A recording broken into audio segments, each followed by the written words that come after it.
English practice. Morning news from SBS News Bulletin 18th April of 2024. In this bulletin, Westfield Bondi Junction to reopen for a day of reflection.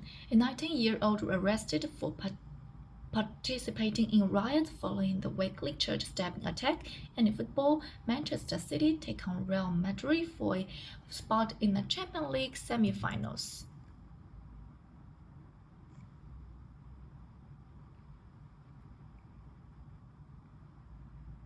New South Wales residents will be able to pay their respect to the victims of last Saturday's gruesome attack as Westfield Bondi Junction reopens to the general public today for a community reflection day.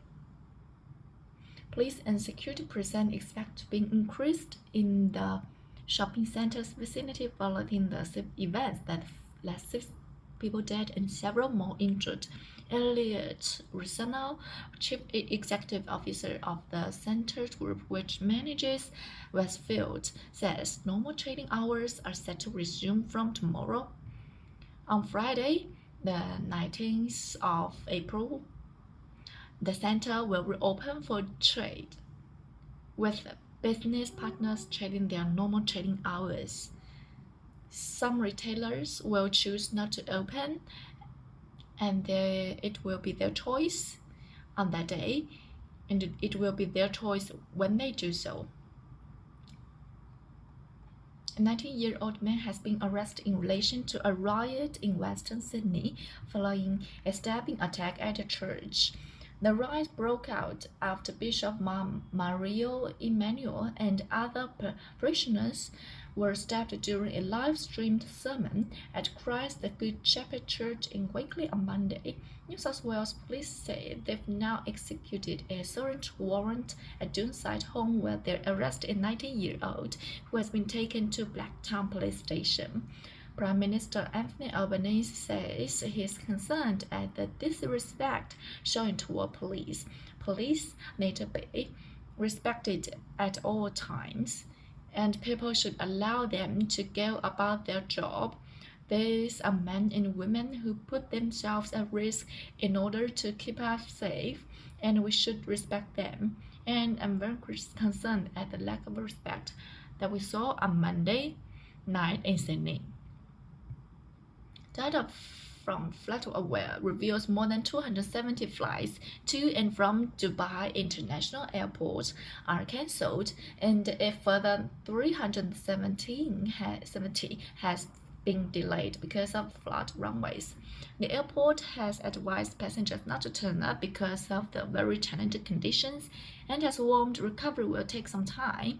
Torrential rain in Gulf states has killed at least 20 people. More thunderstorms, heavy rain, and strong winds are forecast. An engineer employed by Boeing has told the U.S. Congress he was physically threatened after raising serious safety concerns about two of Boeing's biggest planes, the 787 Dreamliner and the 777. The Senate has held back-to-back hearings to hear from aviation experts and people who have worked at Boeing. Quality engineer at Boeing Sam Singapore told the hearing he has over 40-year-old experience as an engineer and has come forward because he has serious concerns about both aircraft types and is willing to take professional risks to talk about them. I literally saw people jumping on the pieces of the airplane to get them to align. I call it the Tarzan effect, among other improper methods. Again, I raised concerns internally. I was sidelined. I was told to shut up. I received physical threats. My boss said I would have killed someone who said what you said in a meeting. No Boeing representatives attend either hearing, but the company has disputed the engineer's claims. The company says claims about the Dreamliner structural integrity are false.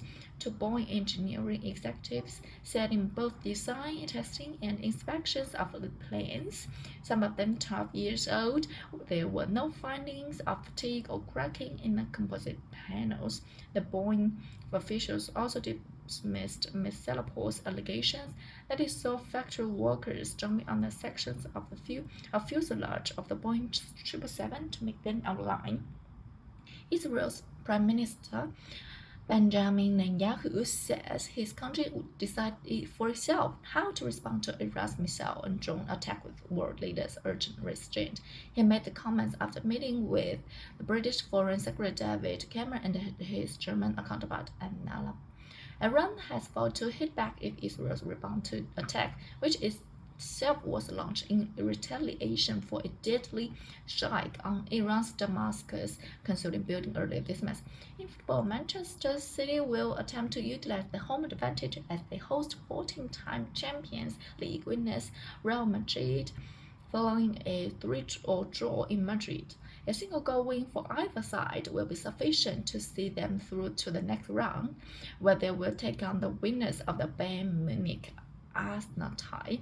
Manchester City player Bernardo Silva says he and his teammates will do all they can to repeat last season's treble success. If we can win the 2 trebles in a row that no one did, that would be legacy. So that's definitely motivation, knowing that it's very, very difficult because, as I said, in 1 week, we could be out of all the competitions, but we are fighting. That's all for this podcast practice.